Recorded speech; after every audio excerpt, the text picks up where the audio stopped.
Allah Subhanahu wa taala berfirman dalam surah Al-Mudaththir ini,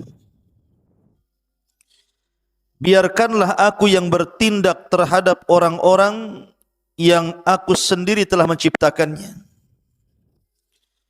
dan aku beri kekayaan yang melimpah serta anak-anak yang bersamanya, dan aku berikan kelapangan hidup seluas-luasnya. Kemudian dia ingin sekali agar aku menambah nikmatnya. Tidak bisa, sesungguhnya dia telah menentang ayat-ayat kami Al-Quran. Aku akan membebaninya dengan pendakian yang memayahkan.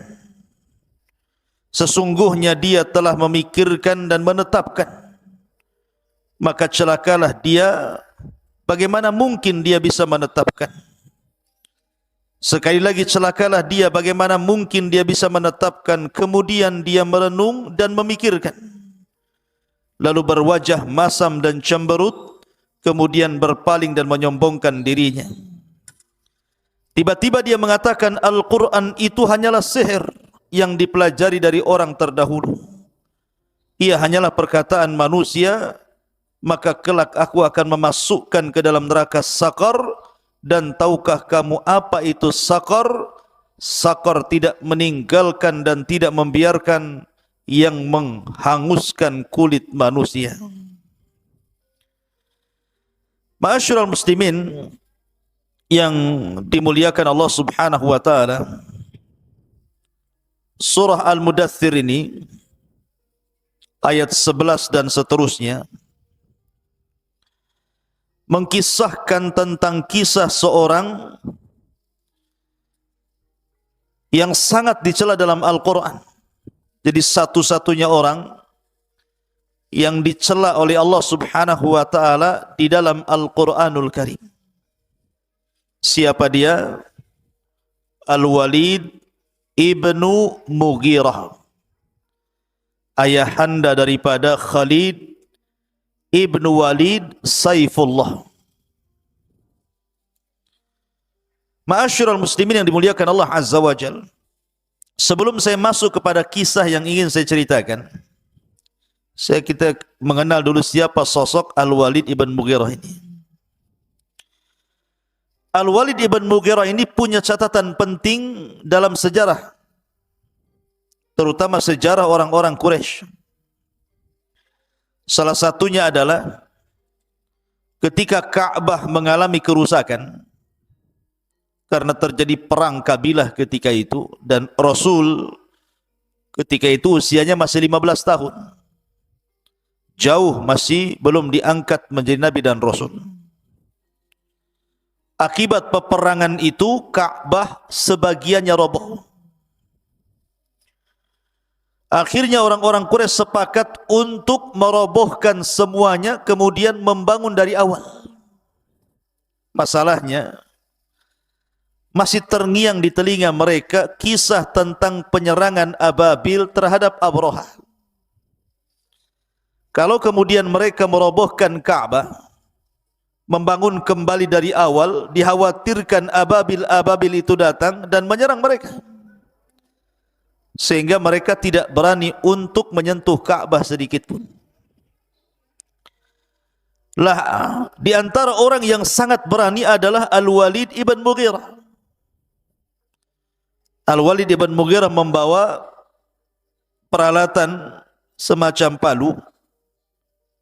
Kemudian dia mengatakan kepada orang-orang Quraisy, biarlah aku yang memulainya. Kalau memang terjadi sesuatu, maka akulah yang celaka. Karena sesungguhnya Abraha datang untuk menghancurkan Ka'bah, tapi aku hendak memperbaiki Ka'bah. Akhirnya mulailah kemudian Al-Walid ibn Mughirah ini menghancurkan sekeping demi sekeping Ka'bah, sampai akhirnya ditunggu tidak juga datang burung ababil. Maka akhirnya orang-orang Quraisy, mereka pun mengikuti Al-Walid ibn Mughirah ikut merobohkan Ka'bah, yang kemudian akhirnya direnovasi tetapi karena dananya diharuskan dari yang halal sehingga pembangunannya tidak sampai selesai. Di mana Hijr Ismail tidak masuk ke dalam Ka'bah, harusnya masuk.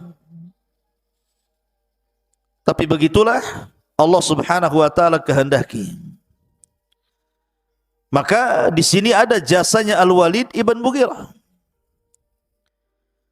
Kemudian juga Al-Walid ibn Mughirah ini digelari orang-orang Quraisy sebagai Al-Wahid. Al-Wahid itu orang satu-satunya. Maksudnya orang satu-satunya karena setiap tahun Ka'bah itu diberikan kain kiswah. Jadi diganti setiap tahun itu diganti. Lah tahun pertama untuk mengganti kiswah Ka'bah itu dananya dari kabilah-kabilah. Kemudian tahun kedua ketika penggantian kiswah Ka'bah itu dananya dari Al-Walid ibn Mughirah, satu-satunya setiap 2 tahun sekali mengganti kisah Ka'bah dengan biaya sendiri. Maka disebut Al-Wahid. Karena Al-Mughirah ini, Al-Walid ibn Mughirah ini orang paling kaya. Orang paling kaya saat itu, di mana dia memiliki kekayaan itu terbentang dari Mekah sampai ke Taif. Itu kebun dia. Di situ ada kebun kurma, ada lembah kambing, lembah unta, macam-macam.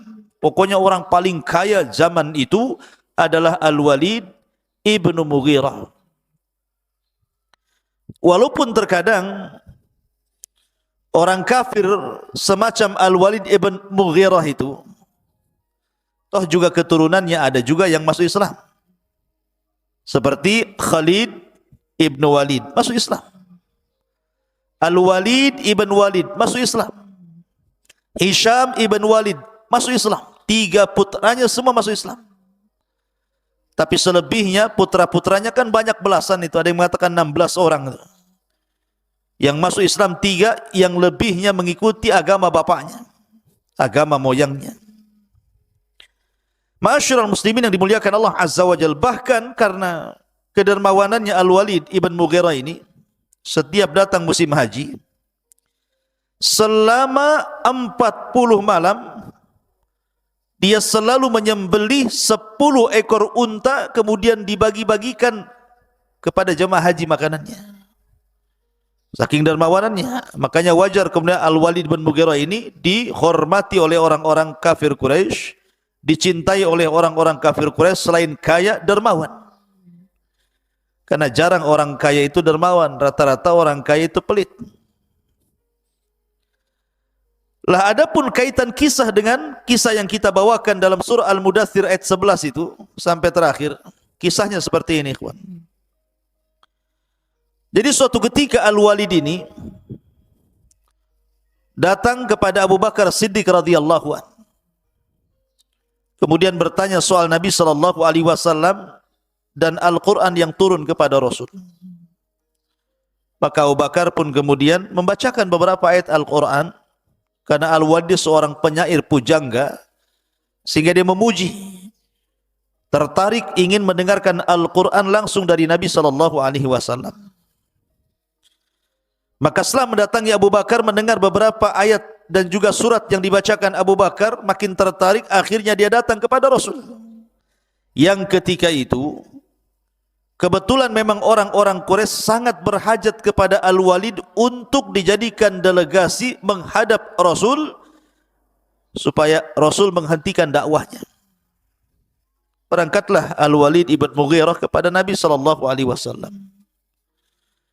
Kemudian kata Al-Walid ibn Mughirah, aku sudah mendengar ceritamu wahai Muhammad, bahwa engkau membodoh-bodohkan Tuhan mereka, bahwa engkau memecah belah persatuan mereka, bahwa engkau mencaci maki agama mereka.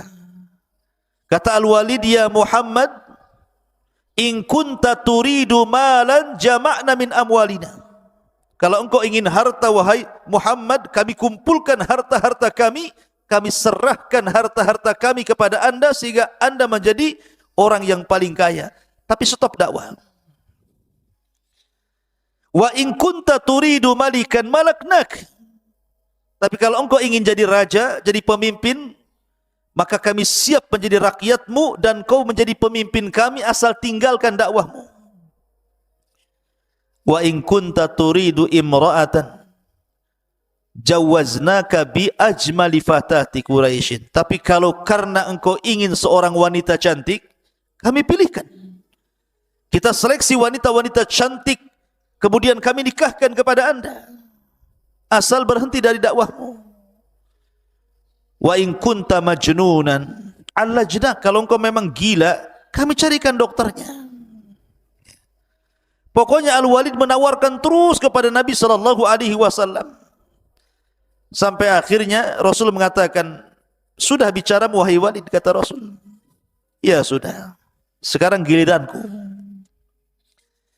Maka Nabi SAW mulai menjawab tentang apa yang dikatakan Al-Walid kepada dia. Dengan apa? Dengan wahyu. Nabi menjawab dengan Al-Quran. Kata Nabi SAW, beliau membacakan surah Fussilat. A'udzu billahi minasyaitonir rajim. Bismillahirrahmanirrahim. Hamim. Tanzilum minar rahmanir rahim. Kitabun fussilat ayatuhu Qur'anan Arabiyan liqaumi ya'lamun. Basyiran wa nadhiran fa'arada aktsaruhum fahum la yasma'un.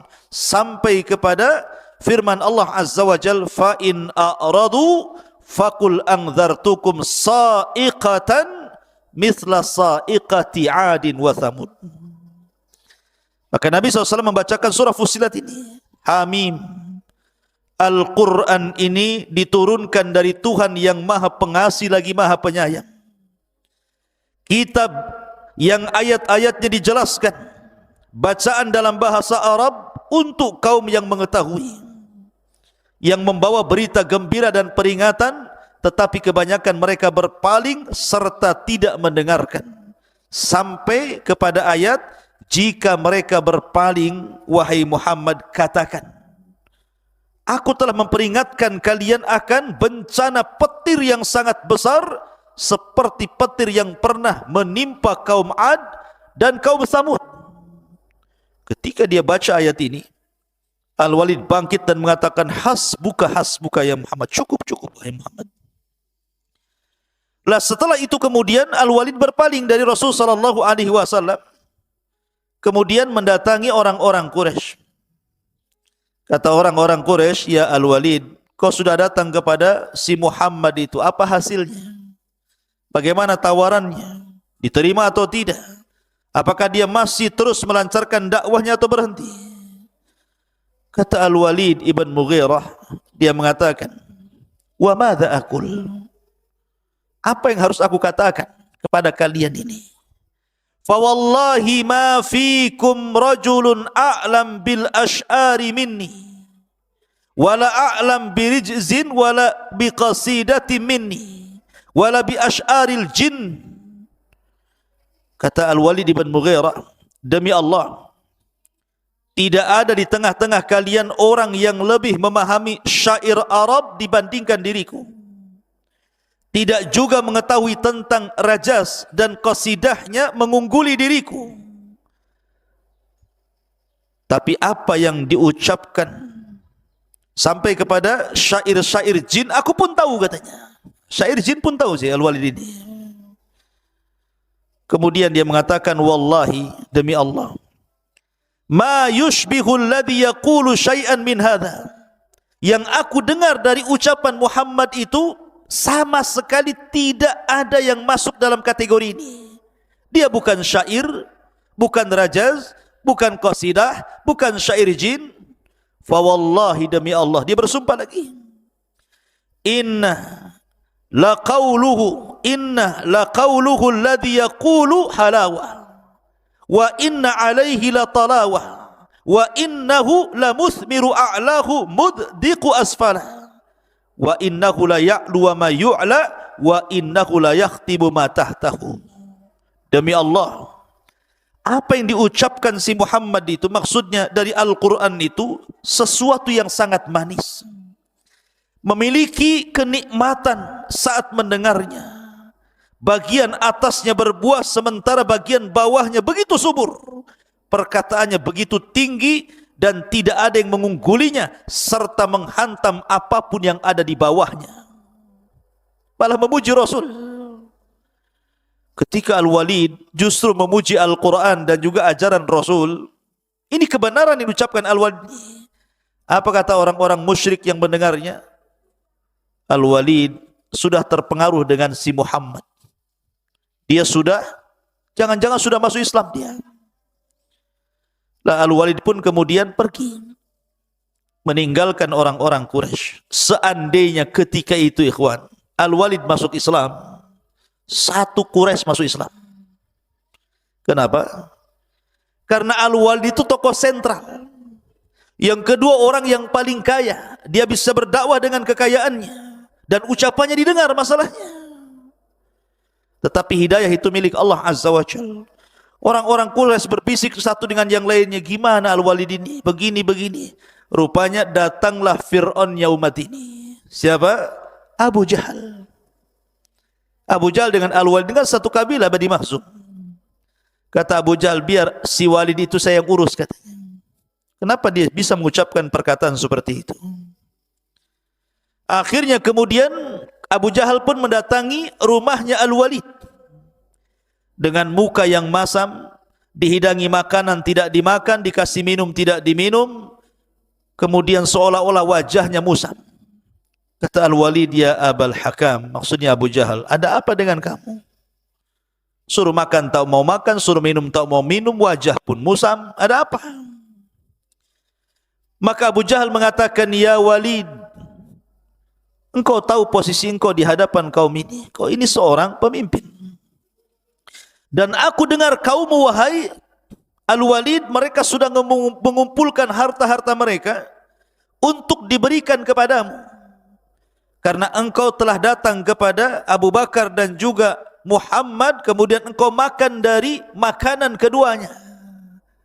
Padahal engkau tahu bahwa mereka sudah diboikot selama 3 tahun lamanya. Kenapa kau tega makan di rumah Abu Bakar dan juga di rumah Muhammad? Sehingga kaummu menganggap engkau ini orang miskin dan mereka mengumpulkan harta untuk memberikan kepadamu. Marah Al-Walid, orang paling kaya digituin. Bangkit dia mengatakan, hei Abul Hakam, kamu tahu tidak ada orang yang paling kaya di Quraisy kecuali saya. Buat apa mereka mengumpulkan harta kemudian diberikan kepadaku? Kata Abul Hakam, begitulah kaummu kepadamu. Mereka hanya menghendaki agar ucapanmu dicabut, kemudian kau mengucapkan sesuatu kebalikan dari apa yang telah kau ucapkan. Akhirnya kemudian kata Al-Walid, kalau gitu kumpulkan semua orang-orang Quraisy. Maka berangkatlah Al-Walid dengan Abu Jahal. Kemudian orang-orang sudah berkumpul di sekitar haram.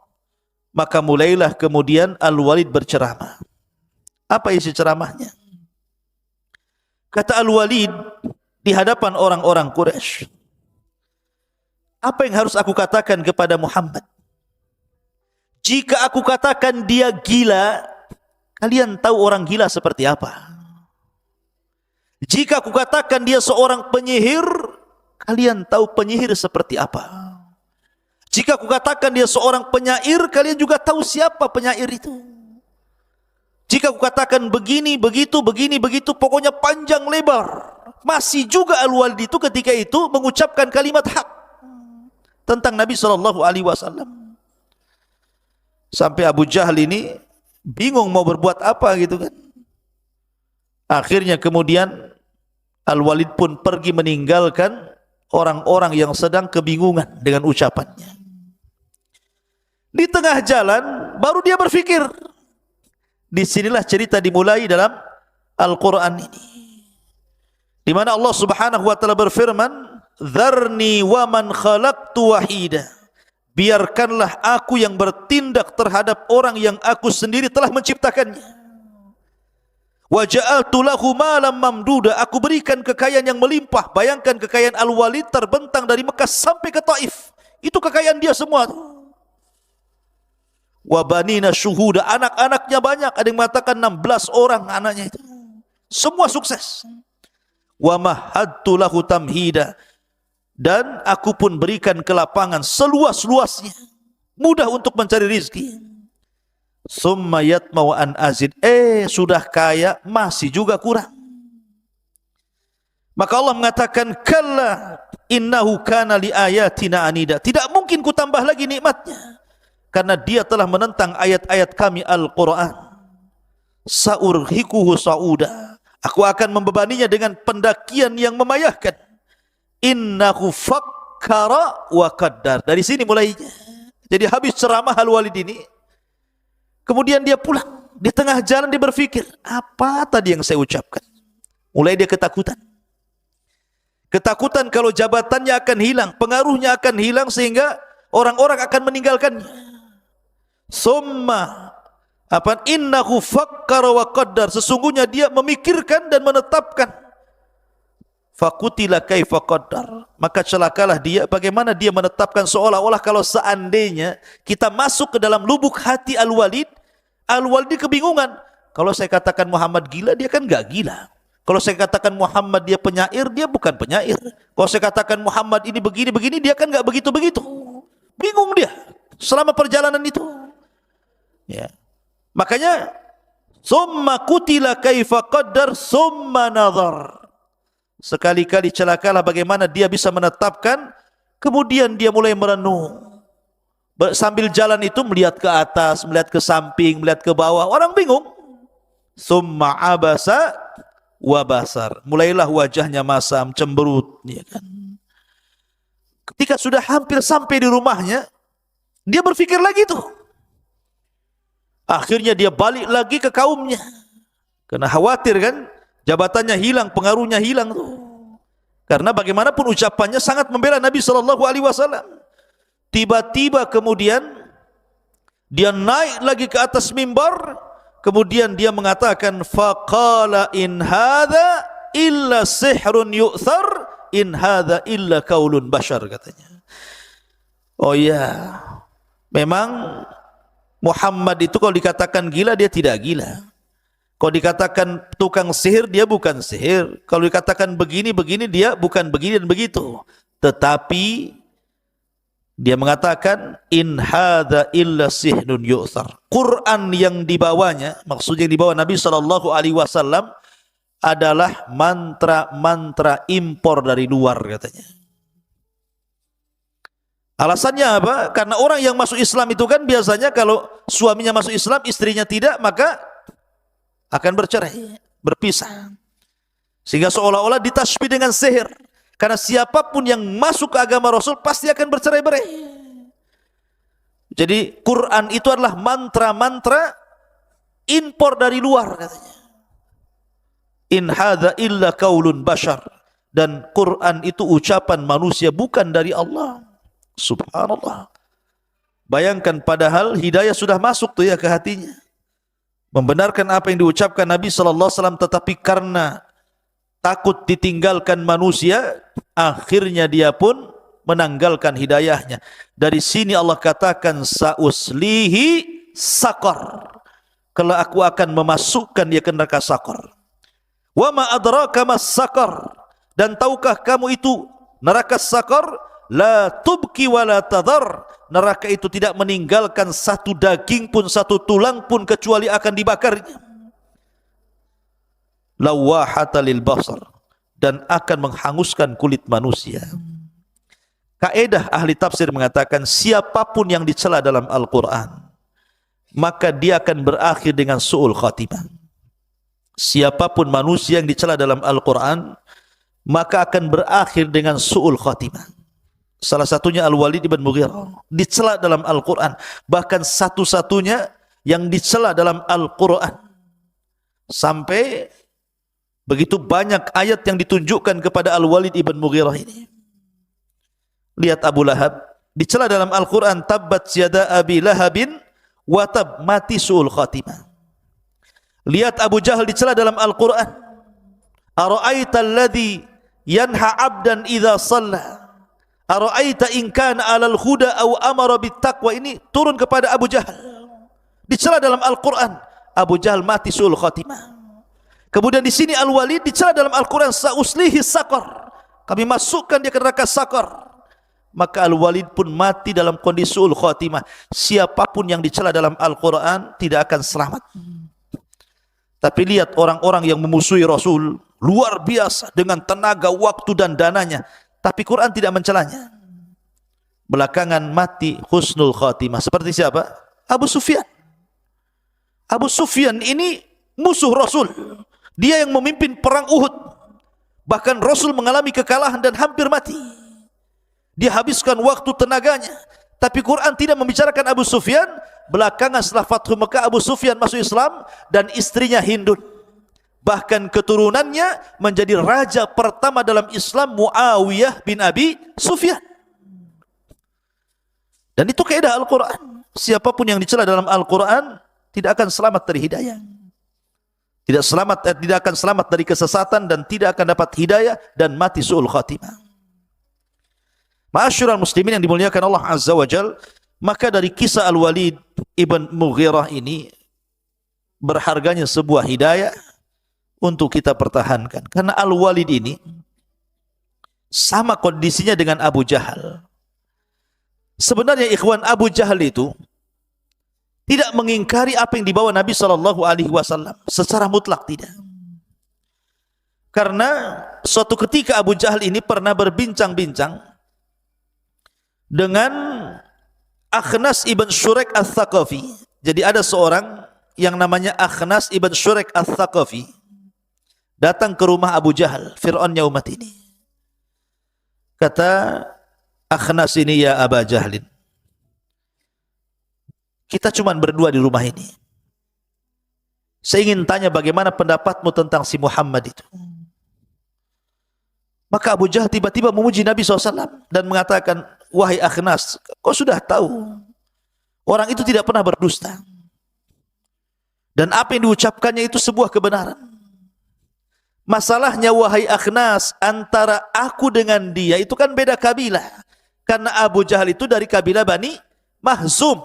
Sementara Nabi SAW dan juga Abu Talib dari kabilah Abdi Manaf. Beda kabilah. Walaupun sama-sama Quraisy. Sementara kami, Bani Mahzum, itu bersaing dengan Bani Abdi Manaf untuk mengambil hati orang-orang Quraisy. Apabila Bani Abdi Manaf mereka ngasih sumbangan, kami juga ngasih sumbangan. Kalau mereka mencalonkan pemimpin, kami juga calonkan pemimpin. Kalau mereka ingin memberi makan jemaah haji, kami juga kasih makan jemaah haji. Pokoknya apapun yang mereka lakukan, kami lakukan. Sehingga kami setara dengan Bani Abdi Manaf. Tiba-tiba Bani Abdi Manaf ngomong kepada kami, kami punya nabi, kalian tak punya nabi. Mana imbang? Ya, kami punya nabi, kalian tidak punya nabi. Apakah kami juga akan mengatakan kami punya nabi? Nabi dari mana kan gitu? Sebab itulah kami kalah saingan. Seandainya mereka tidak mengatakan lana nabi walastum nabi, kami nabi dan kalian tidak punya nabi, tidak dikatakan ucapan ini, tentu Abu Jahal dapat hidayah.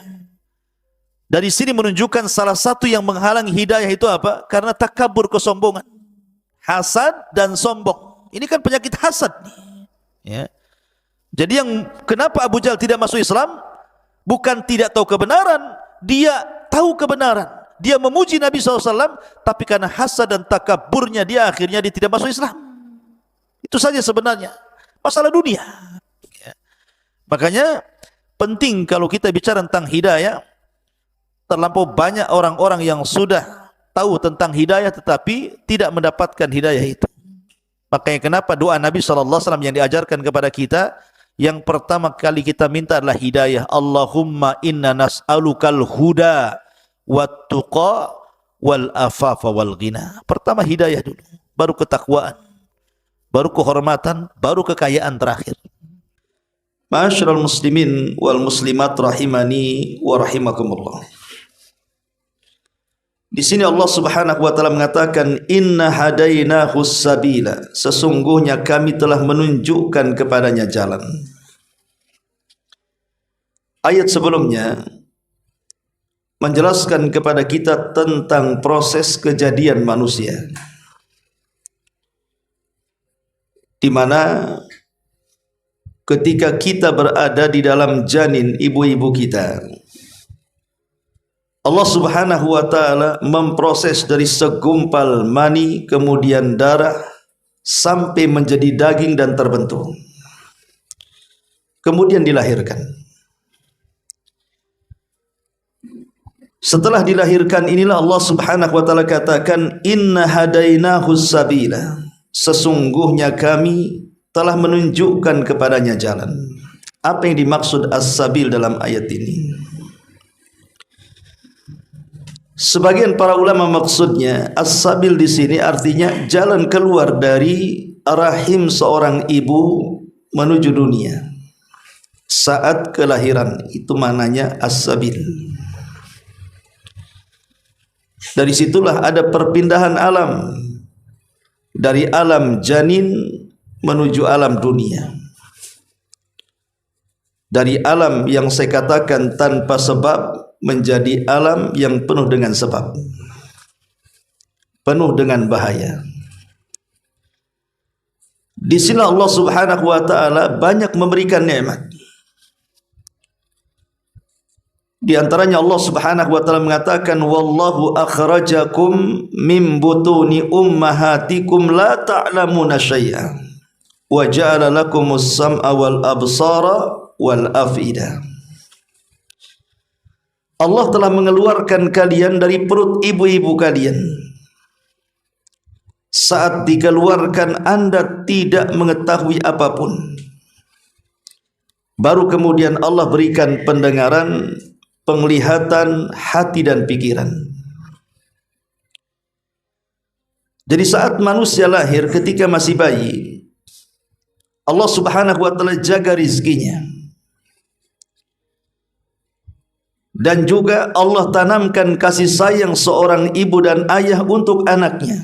Anda bisa bayangkan, Allah Subhanahu wa taala menyebut kelahiran dan menyusui itu sangat menyusahkan bagi seorang ibu. Apalagi ketika dia hamil, macam mana susahnya seorang ibu hamil itu. Tidak bisa bergerak seperti kita laki-laki bergerak. Makan saja diatur, tidur saja ada posisi khusus. Belum lagi saat melahirkan sakitnya yang luar biasa, terancam nyawa. Tapi kenapa setelah kemudian bayi itu lahir, seorang ibu tidak membencinya, malah justru menyayanginya? Itu adalah rizki dari Allah Subhanahu wa taala. Allah tanamkan perasaan sayang seorang ibu kepada anaknya.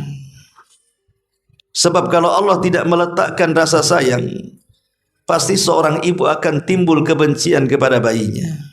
Bagaimana menyusahkannya kita ini saat di perut ibu kita. Begitu juga seorang ayah. Bagaimana dia kemudian mencari rizki lelah dan letih siang dan malam hanya untuk menghidupi keluarganya tanpa pamrih. Itu semua adalah nikmat yang Allah anugerahkan kepada kita.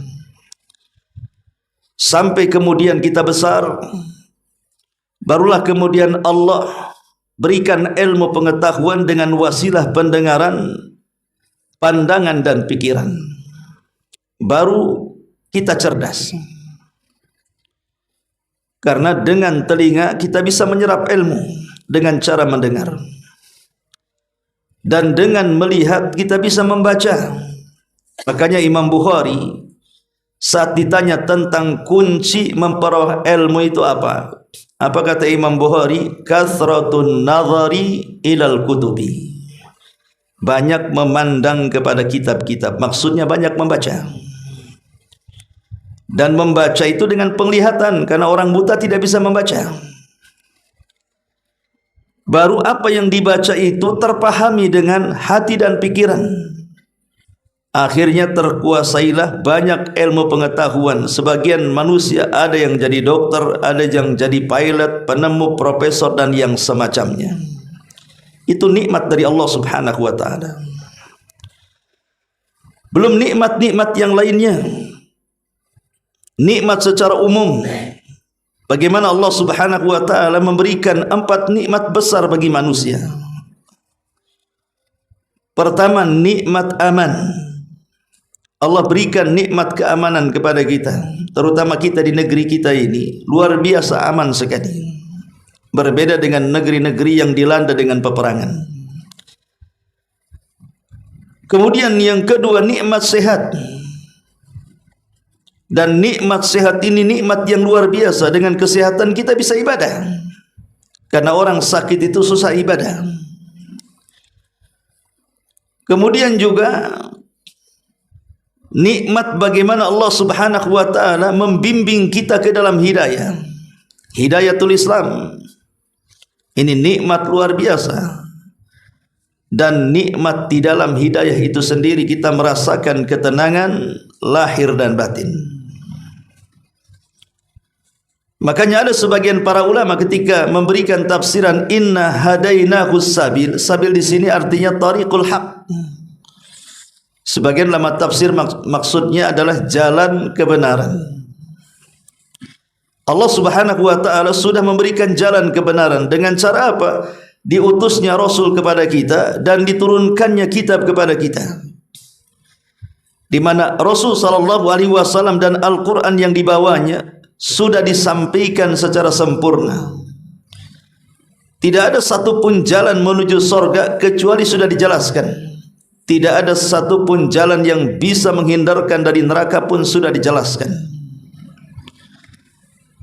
Masalahnya Allah mengatakan inna hadainahu najdain. Kami sudah berikan kepada kalian 2 pilihan. Ini ada 2 jalan. Yang ini jalan surga, ini jalan ke neraka. Silahkan tinggal pilih. Makanya Allah Subhanahu wa taala mengatakan imma syakiran wa imma kafura.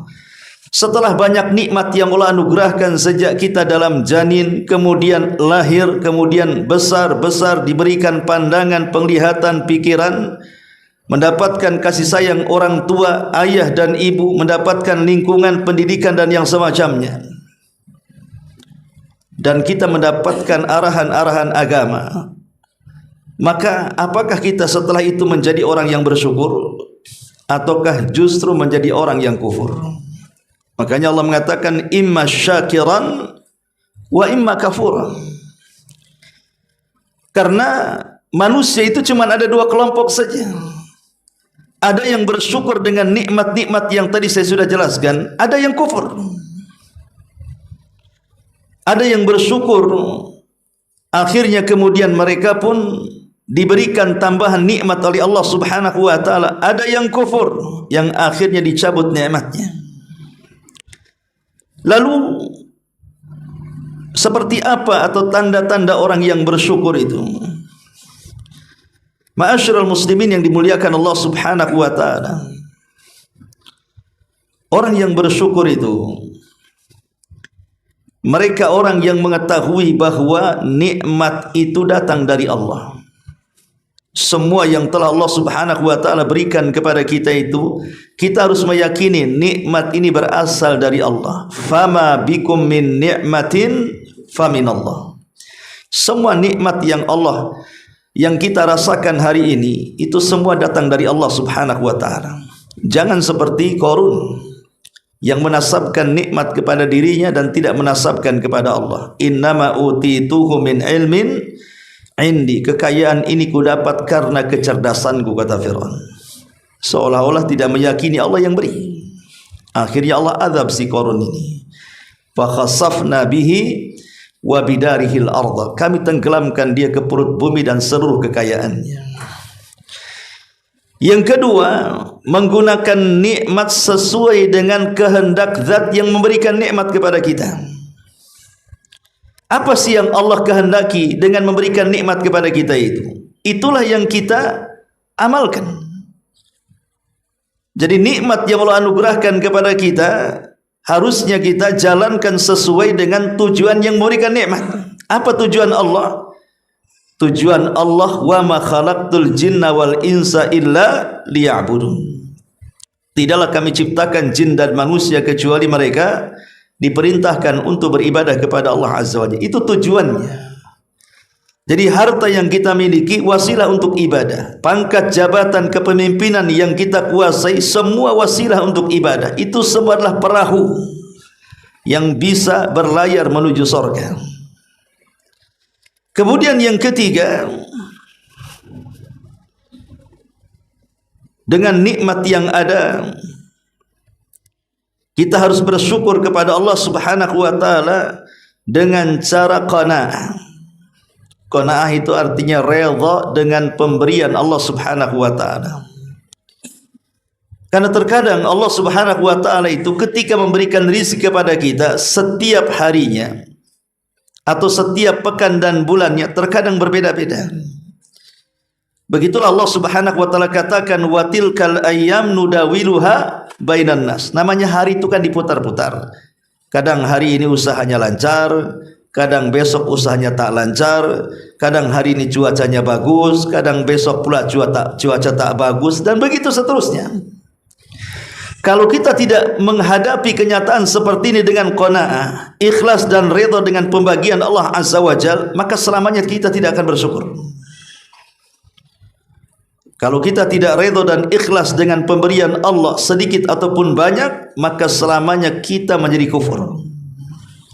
Maka alamat syukur nikmat adalah senantiasa qanaah, redha dengan segala bentuk apapun pemberian Allah kepada kita. Kemudian yang keempat, jangan tertipu dengan kekayaan, dengan pangkat dan jabatan. Karena semua adalah titipan dari Allah Subhanahu wa taala.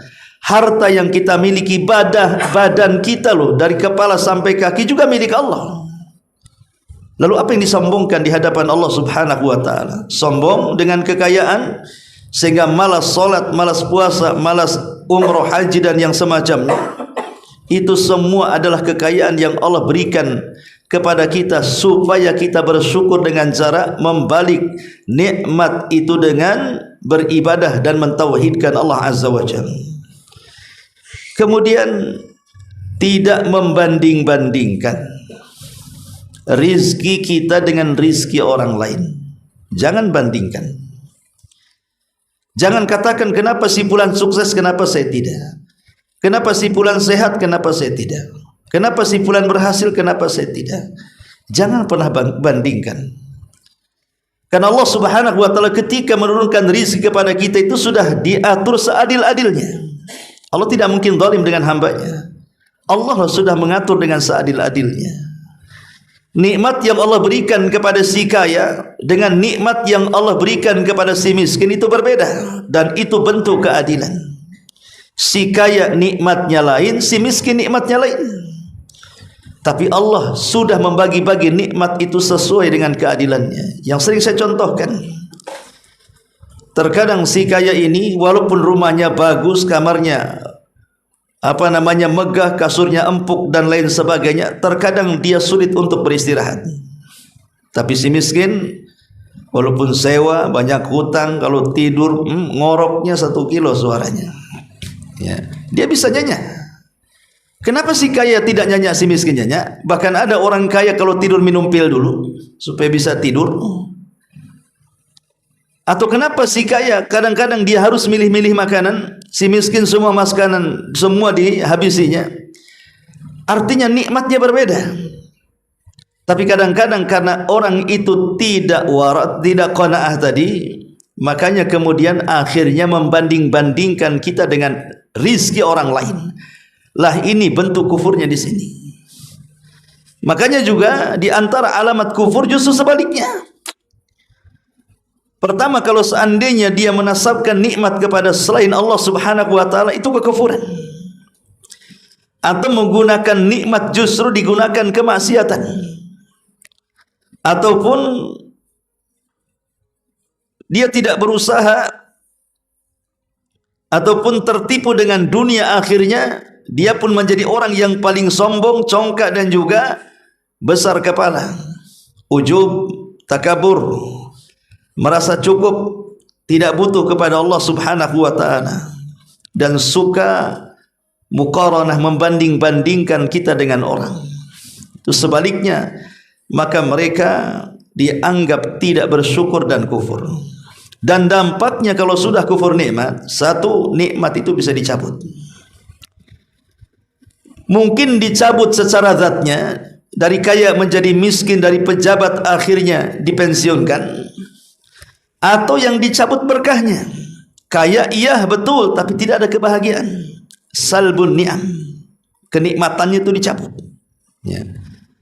Ataupun salbut taufik, boleh jadi mungkin hidayahnya dicabut oleh Allah Subhanahu wa ta'ala, sehingga dia tidak bisa menemukan jalan kebenaran akibat kekufurannya terhadap nikmat Allah Subhanahu wa ta'ala.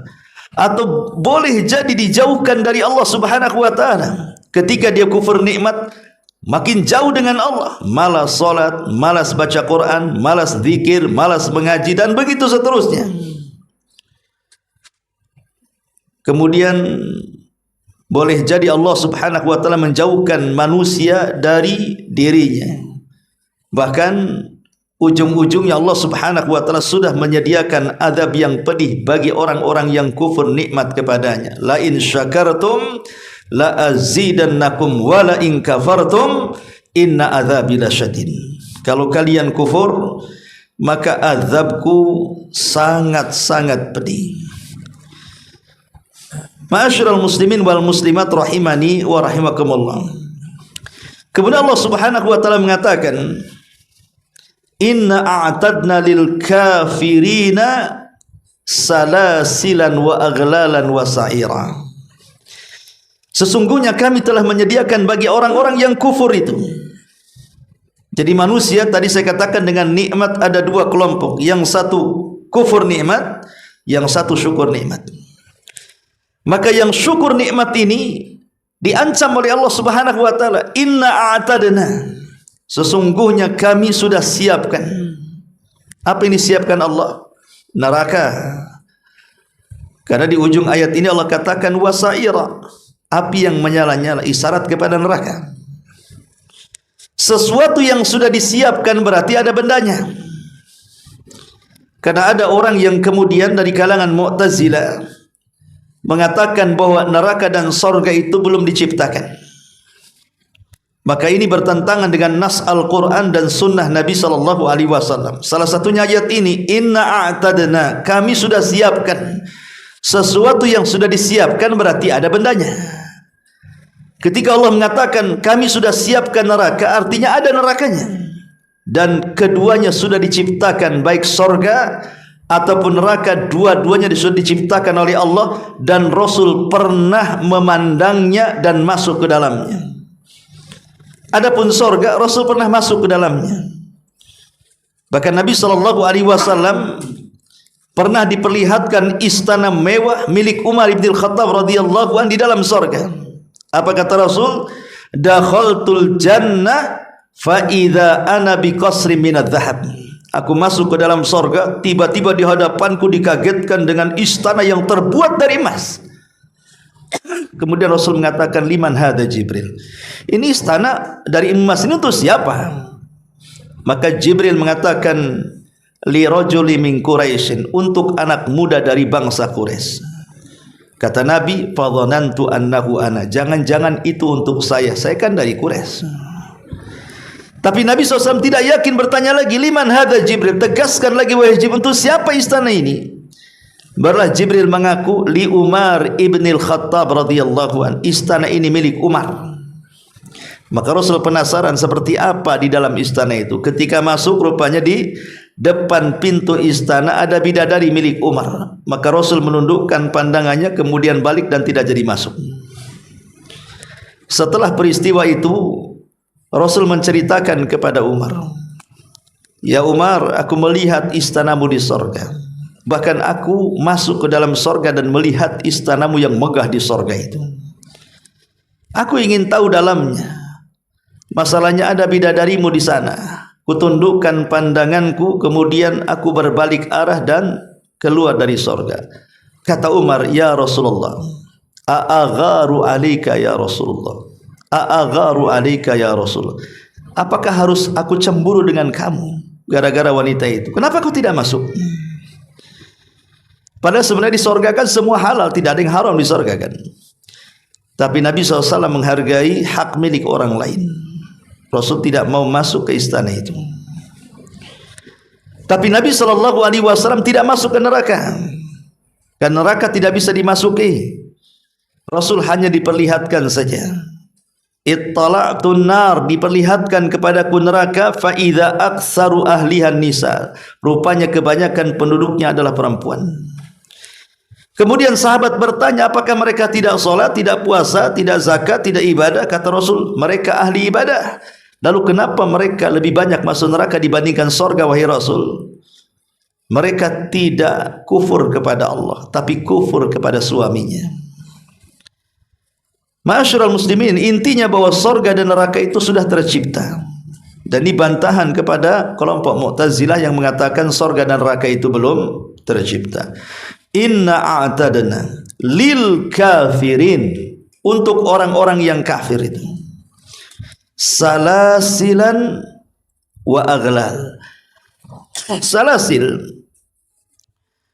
itu diambil dari silsilah. Kita tahu bahwa rantai yang ada di dunia yang digunakan untuk penjahat paling tinggi dirantaikan di kaki, atau di kedua kaki, atau di kaki satu kemudian satunya nyambung ke kaki orang, atau mungkin rantai diletakkan di tangan, atau mungkin diikat di leher. Itu dah penjahat kelas kakap lah tuh. Kalau sudah rantai di leher, diikatkan ke tangan, disambungkan ke kaki sehingga susah jalan, itu dah penjahat kelas kakap mungkin itu. Tapi itu rantai di dunia bagi para penjahat. Tapi silsilah di akhirat, rantai di akhirat itu bukan diikatkan di kedua tangan atau kedua kaki atau leher, tapi dimasukkan lewat lubang mulut, kemudian dikeluarkan lewat lubang dubur. Anda bisa bayangkan rantai neraka itu masuk dari mulut, keluar dari lubang dubur, panjangnya sab'una dhira'an, 70 hasta. Panjangnya rantai itu 70 hasta. Ini satu hasta itu segini, setengah meter. Dimasukkan ke mulut, keluar dari lubang dubur. Kita nggak bisa bayangkan kalau kita melihat ada kambing guling. Lihat kambing guling, satu kambing yang ditusuk dari lubang dubur sampai ke tenggorokan itu. Seperti itulah rantai penduduk yang digunakan untuk menggeret penduduk neraka itu. Coba bayangkan, jangan cerita rantai yang besar dimasukkan ke mulut, keluar dari lubang dubur. Kita memasukkan sesuatu saja, benang yang kecil kita masukkan saja sakitnya luar biasa. Cemana rantai yang besar? Dan mereka kesakitan dan tidak bisa mati. Itu masalahnya. Kesakitan dan tidak pernah mati. Disebut salasilan. Adapun aghlal, salasilan wa aghlal. Adapun aghlal di sini maksudnya belenggu, itulah rantai yang diikatkan di leher, tangan dan kaki. Jadi selain rantai itu diikatkan di kedua kaki, kedua tangan dan leher, rantai juga dimasukkan ke dalam mulut dan keluar dari lubang dubur. Inna lillahi wa inna ilaihi rajiun. Salasilan wa aghlalan wa sa'ira, dan mereka dimasukkan ke dalam neraka sa'ir. Neraka sa'ir disebut sa'ir karena apinya menyala-nyala. Apinya itu menyambar-nyambar. Ada yang mengatakan bahwa sa'ir adalah api yang dinyalakan oleh Allah Subhanahu wa taala yang bisa membakar kulit dan daging-daging penuh neraka. Dan itu disyaratkan di dalam surah An-Nisa, kullama nadijat juluduhum baddalnahum juludan ghairaha liyadhuqul adzab. Setiap kulit mereka terbakar, hangus habis dengan daging-dagingnya, maka kami akan gantikan daging dan kulitnya dengan daging dan kulit yang baru. Kemudian dibakar lagi, kesakitan lagi.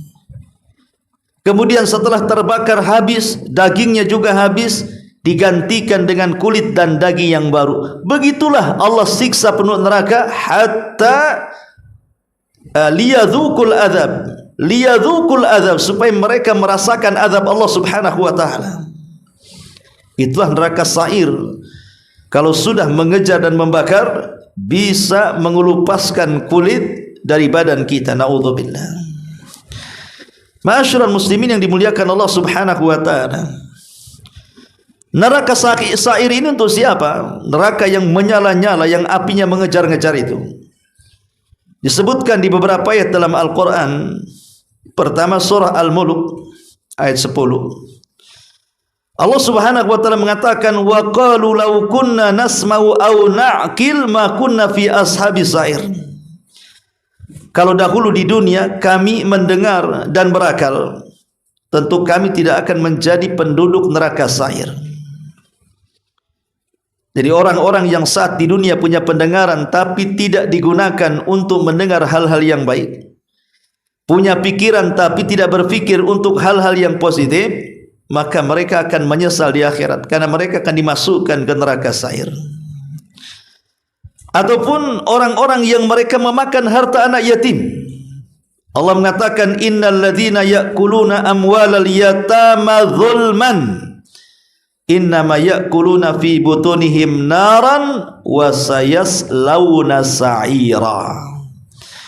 Sesungguhnya orang-orang yang memakan harta anak yatim secara zalim, sebenarnya mereka itu telah menelan api sepenuh perutnya, dan mereka akan dimasukkan ke dalam neraka sa'ir, api yang menyala-nyala di dalamnya. Ataupun orang-orang yang akan dimasukkan ke neraka sa'ir, disebutkan juga di dalam Al-Quran surah Al-Isra ayat 97. Wa man yahdillahu fahuwal muhtad wa man yudlil falan tajida lahum awliya min dunihi wa nahsyuruhum yaumal qiyamati ala wujuhihim umyan wa bukman wa summan ma'wahum jahannam kullama khabat zidnahum sa'ira.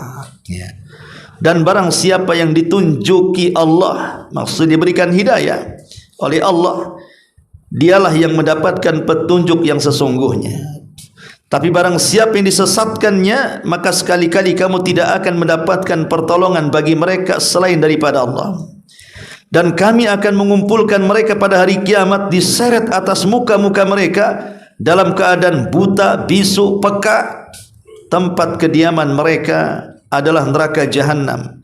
Tiap-tiap kali nyala api jahanam itu akan padam, kami tambah lagi bagi mereka nyalanya. Artinya sa'ir. Sa'ir itu artinya api yang menyala-nyalanya akan dihidupkan kembali dan menyambar lagi mereka. Jadi orang-orang yang memilih kesesatan dibandingkan petunjuk, maka mereka akan dimasukkan ke dalam neraka sa'ir. Termasuk orang yang mendustakan hari kiamat. Allah mengatakan dalam surah Al-Furqan ayat 11, bal kadzabu bis-sa'ati wa a'tadna liman kadzdzaba bis-sa'ati sa'ira. Bahkan mereka mendustakan hari kiamat, dan kami menyediakan neraka yang menyala-nyala atau neraka sa'ir bagi siapa yang mendustakan hari kiamat. Begitu juga orang-orang yang suka mengikuti tradisi nenek moyang dan menentang ajaran Islam. Maka Allah mengatakan dalam surah Luqman 21, wa idza qila lahum ittabi'u ma anzalallah qalu bal nattabi'u ma wajadna 'alaihi aba'ana awalau kana syaitan yad'uhum ila adzabis sa'ir. Ya. Dan apabila dikatakan kepada mereka, ikutilah apa yang diturunkan Allah, mereka menjawab, tidak, tapi kami hanya mengikuti apa yang kami dapati dari bapa dan nenek moyang kami telah mengajarkannya. Dan apakah mereka akan mengikuti bapa mereka walaupun setan itu menyeru mereka ke dalam siksa api neraka sa'ir. Jadi orang-orang yang mereka tidak mau tobat, mengikuti apa yang diturunkan Allah dan Rasulnya, lebih memilih ajaran nenek moyang yang sesat, maka mereka terancam dengan neraka sa'ir. Ma'asyiral muslimin wal muslimat rahimani wa rahimakumullah, termasuk juga orang yang mengikuti langkah-langkah setan. Allah mengatakan dalam surah Fatir ayat 6, "Inna syaitana lakum aduun fattakhiduhu aduwa innama yad'u hizbahu liyakunu min ashabis sa'ir." Sesungguhnya setan itu adalah musuh bagimu, maka anggaplah ia musuh untukmu, karena sesungguhnya setan-setan itu hanya mengajak golongannya supaya mereka menjadi para penghuni neraka sa'ir. Termasuk juga orang-orang yang tidak beriman kepada Allah dan Rasulnya. Allah mengatakan dalam surah Al-Fath 13, "Wa man lam yu'min billahi wa rasulihi fa inna a'tadna lil kafirina sa'ira." Dan sesiapa yang tidak beriman kepada Allah dan Rasulnya, maka sesungguhnya kami menyediakan untuk orang-orang kafir itu neraka sa'ir, neraka yang menyala-nyala. Termasuk juga mereka yang suka percaya dengan para dukun, paranormal, peramal dan yang semacamnya. Karena sesungguhnya referensi mereka para dukun, paranormal, para peramal itu adalah syaitan dari kalangan jin. Dan Allah Subhanahu wa taala sudah melempari mereka dengan meteor saat mereka mencuri dengar. Allah mengatakan, "Walaqad zayyana as-samaa'a ad-dunya bimasabiha wa ja'alnaha rujuman lisyayatin wa a'tadna lahum adzabas sa'ir." Sungguhnya kami telah menghiasi langit yang dekat dengan bintang-bintang, dan kami jadikan bintang-bintang itu alat pelempar setan, dan kami sediakan bagi mereka neraka sa'ir yang menyala-nyala. Ma'asyiral muslimin yang dimuliakan Allah Azza wa Jalla, intinya bahwa sa'ir adalah nama dari nama-nama neraka yang diperuntukkan untuk orang-orang kafir dan orang-orang yang melakukan maksiat tertentu. Maka Allah Subhanahu wa taala akan khususkan nerakanya neraka sa'ir. Sama dengan sakor untuk orang-orang yang tidak pernah salat. Ketika Allah mengatakan masalakakum fi sakor, kenapa engkau bisa masuk neraka sakor? Qalu lam naku minal musallin, karena dulu kami tidak pernah salat. Jadi sakor itu diperuntukkan untuk orang-orang yang tidak salat. Walaupun kita tahu bahwa memang neraka itu kan darajat, tingkatan-tingkatan. Sebagaimana juga sorga itu darajat, neraka itu darokat. Apa bedanya darajat? Apa bedanya darokat? Kalau darajat itu tangga ke atas, jadi tingkatannya ke atas itu disebut darajat. Makin tinggi makin indah, makin tinggi makin senang. Kalau darokat itu ke bawah, makin rendah nerakanya makin menyeramkan, makin rendah nerakanya makin menakutkan, makin rendah nerakanya makin mencekamkan. Itulah bedanya darajat dan darakat, ya. Jadi semua bertingkat, sebagaimana surga bertingkat, neraka juga bertingkat. Dan tingkatan surga yang paling tinggi adalah Firdaus, karena atap daripada surga itu adalah Arsy Ar-Rahman Azza wa Jalla. Kemudian Allah Subhanahu wa taala mengatakan, "Inna a'tadna lil kafirina salasila wa aghlala wa sa'ira. Innal abrar." Sesungguhnya orang-orang yang berbuat baik. Al-abrar diambil dari al-bar, masdarnya birrun, ya. Jadi disebutkan al-abrar di sini. Sebagian para ulama memberikan definisi bahwa abrar itu adalah orang yang tahu dengan hak Allah dan tahu dengan hak hambanya. Jadi dia paham apa yang harus dilakukan kepada Allah, apa yang dia harus dilakukan kepada hamba-hamba Allah. Dia tahu hablum minallah dan hablum minan nas. Hubungan baik kepada Allah dan hubungan baik kepada manusia itu disebut abrar.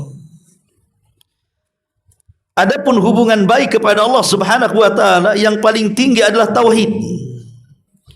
Mentauhidkan Allah Subhanahu wa taala. Adapun kepada manusia yang paling tinggi adalah birrul walidain. berbuat baik kepada orang tua. Makanya tauhid dan birrul walidain itu disebutkan selalunya dalam Quran satu nafas.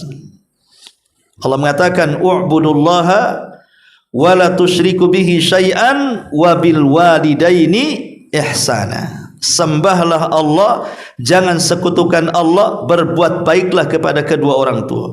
Itu banyak disebut dalam beberapa ayat dalam Quran. Allah menyebut satu nafas antara tauhid dan berbuat baik. Karena hak Allah yang harus kita laksanakan yang paling tinggi adalah mentauhidkan Allah. Adapun muamalah kepada hamba, kebaikan kepada makhluk Allah yang paling tinggi adalah birrul walidain. Makanya ketika Rasul ditanya soal dosa yang paling besar, Rasul menyebut kesyirikan, setelah itu apa? Uququl walidain, durhaka dengan orang tua. Sebagaimana tauhid disebutkan satu nafas dengan birrul walidain, maka lawannya juga disebutkan satu nafas, lawan tauhid syirik dan lawan birrul walidain uququl walidain. Ya. Itulah abrar. Dan tentu setelah itu baru berbuat baik kepada kerabat, berbuat baik kepada tetangga, anak yatim dan yang semacamnya. Innal abrar, karena al-abrar itu atau al-bir, Al-Imam An-Nawawi mengatakan bahwa al-bir itu sebenarnya dia adalah ungkapan dari terkumpulnya semua amal saleh. Jadi amal saleh itu terkumpul dalam kalimat al-bir. Semua amal saleh itu terkumpul dalam kalimat al-bir. Ya. Lah innal abrar, orang-orang yang al-abrar, orang-orang yang berbuat baik itu, baik dia hubungannya baik dengan Allah atau baik dia berhubungan baik dengan manusia, Allah berikan pahala. Berupa apa? Yashrabuna min ka'sin kana mizajuha kafura. Sesungguhnya orang-orang yang berbuat baik itu akan diberikan minuman. Apa minumannya? Khamar. Khamar ini disediakan dari gelas yang dicampurkan di dalamnya air kafur. Kemudian Allah jelaskan apa maksudnya kafur di sini. Ainan yashrabu biha ibadullahi yufajjirunaha tabjira. Maksudnya air kafur di sini adalah satu mata air yang ada di dalam sorga, yang diminum khusus oleh hamba-hamba Allah dan dapat mereka pancarkan dengan mudah dari dalam sorga. Jadi khamarnya dicampur dengan air sumber yang sangat lezat sekali. Makanya Allah mengatakan apa? Wa anharun min khamrin ladzatin lisyaribin. Ada sungai khamar yang kalau diminum itu sangat lezat rasanya. Itulah perbedaan khamar dunia dengan khamar akhirat. Khamar akhirat itu paling rendah sakit kepala, paling tinggi tidur di solokan. Nggak sadar dia, ya. Sakit kepala. Orang yang banyak minum itu banyak penyakit. Tidak ada lezat-lezatnya sebenarnya minum khamar itu. Lezatnya sesaat, tapi sakitnya sepanjang hayat. Tapi kalau khamr sorga itu Allah mengatakan ladzati lisyaribin, lezat bagi para peminumnya. Dan ingat bahwa nikmat di sorga itu yazdad wa yazdad, setiap hari bertambah. Pamannya sekarang kita minum kopi, dengan sejam kemudian kita minum kopi, maka sejam kemudian kopinya rasanya beda. Sejam kemudian minum kopi lagi rasanya beda, makin enak, makin lezat, makin enak. Terus begitulah sorga. Kenikmatannya itu semakin lezat. Kalau kenikmatan dunia ini kan terbatas. Makanya ketika Allah Subhanahu wa taala menyebutkan tentang aliran sungai yang merupakan minuman bagi penduduk sorga, Allah mengatakan matsalul jannati allati wu'idal muttaqun. Perumpamaan penghuni sorga yang dijanjikan kepada orang-orang yang bertakwa itu. Fiha anharun min ma'in ghairi asin. Di sorga itu ada sungai-sungai dan isinya air bersih. Air bersih ini tidak berubah rasa dan baunya. Padahal sungai loh ya. Tapi lihat sungai-sungai di dunia, mana ada? Saya kembali pulang ke Jawa Barat saja 3 sungai jadi limbah tahu. Ya, nggak bisa diminum. apalagi mandi gatal semua. Sekarang sudah banyak sungai-sungai tercemari, enggak zaman kayak kita dulu gitu ya. Hidup-hidup di desa itu kayaknya enak mandi, renang, nyari ikan dan begitu. Sekarang mana ada? Nengok ke sungai aja malas. Bau dan begitu seterusnya. Kecuali sungai-sungai tertentu yang masih dipelihara. Tapi di sorga itu dia tidak akan berubah seperti itu saja. Ya. Kemudian Allah mengatakan wa anharun min labanin lam yataghayyar ta'mu. Kemudian di sana ada sungai-sungai terbuat dari susu. Anehnya sungai-sungai susu ini tidak berubah rasanya sedikit pun. Antum kalau nuang susu hari ini diminum bulan depan mencret enggak? Nuangkannya hari ini, biarkan 1 bulan, minum bulan depan. Ya. Pasti penyakit kan itu. Jadi racun. Tapi di sorga itu lam yataghayyar ta'mu. Anehnya tidak berubah. Itulah hebatnya. Kemudian Allah mengatakan wa anharu min asalim musaffa, bahkan ada sungai-sungai dari madu yang disaring. Itulah bedanya madu dunia dengan madu akhirat. Madu dunia ini subhanallah kadang-kadang harus berperang dengan tawon dulu. Kemudian diperas dulu, disuling dulu, baru jadi madu. Di sana sudah siap minum, bukan keluar dari dubur tawon, tidak. Memang betul-betul sudah disediakan sungainya, sangat jernih. Kemudian yang terakhir ini pembahasannya wa anharun min khamrin, dan ada sungai yang terbuat dari khamr. Ladzati lisyaribin, subhanallah, lezat bagi para peminumnya. Lezat bagi para peminumnya. Itu yang dikatakan di sini bahwa mereka akan minum di sorga itu. Disebutkan salah satunya di sini khamar yang dicampur dengan air kafur. Ma'asyiral muslimin yang dimuliakan Allah Subhanahu wa taala, tentu minuman dan makanan di sorga itu kita dapati karena amal yang sudah kita amalkan di dunia. Makanya Allah mengatakan kulu washrabu hani'an bima aslaftum fil ayyamil khadiyah. Makanlah, minumlah dengan sedap disebabkan amal yang telah kalian kerjakan di hari-hari dulu di dunia yang kalian sangat lelah letih saat mengamalkannya. Itulah namanya al-jaza min jinsil amal. Balasan itu disesuaikan dengan amalan kita. Makin banyak amalannya, makin banyak nikmatnya. Tapi ingat, walaupun ada kemiripan nama, baik buah-buahan, minum-minuman, sorga dan dunia itu hanya sekedar sama dalam nama, bukan sama dalam hakikat. Kata Abdullah ibn Abbas radhiyallahu anhuma, persamaan sorga dan dunia itu hanya di nama, bukan di hakikat. Di dunia ada khamar, di sorga ada khamar, namanya saja khamar, tapi rasanya beda. Jadi kesamaannya hanya di nama saja, bukan di hakikat rasanya. Karena bagaimanapun kalau sudah cerita cita rasa ataupun rasa minuman dan makanan sorga itu sesuatu yang mata tidak pernah melihat, telinga tidak pernah mendengar, otak pun tidak bisa membayangkannya. Karena kita belum pernah masuk sorga. Sehebat apapun saya menjelaskan tentang sorga, maka sorga itu jauh lebih nikmat daripada yang saya jelaskan. Karena sorga itu adalah puncak kenikmatan bagi kaum muslimin. Wallahu a'lam.